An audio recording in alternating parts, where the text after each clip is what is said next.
Hello students, myself Aman Birkar and today we shall start over our poem God Save the Beetle, and it is written by Ruskin Bond.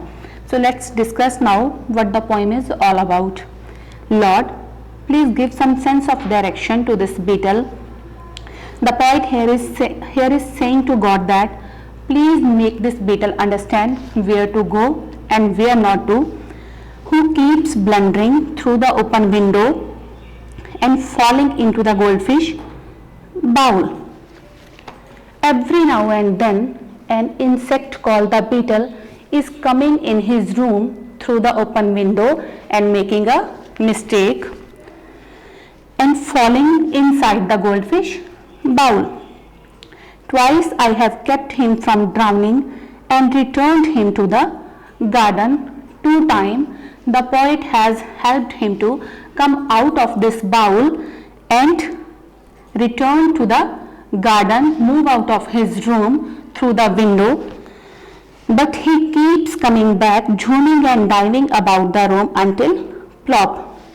But still an insect called the beetle is coming again and again in his room through the open window. He is in the goldfish bowl again and again he is in the goldfish bowl and falling inside the goldfish bowl, swimming round and round and looking very tired.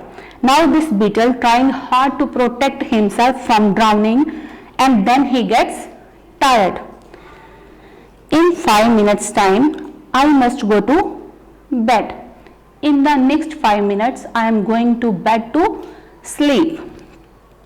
And if you don't get this beetle to look after himself, who will? In these lines the poet is complaining to God that now no one else will be available to protect this beetle, and now who will protect it? Who will take care of this beetle? Besides, it makes the goldfish nervous. Beside means on the other hand. On the other hand, it also makes the goldfish very nervous. So in this poem, poet tells us about the beetle who is coming again and again is in his room through the window and falling inside the goldfish bowl. Thank you.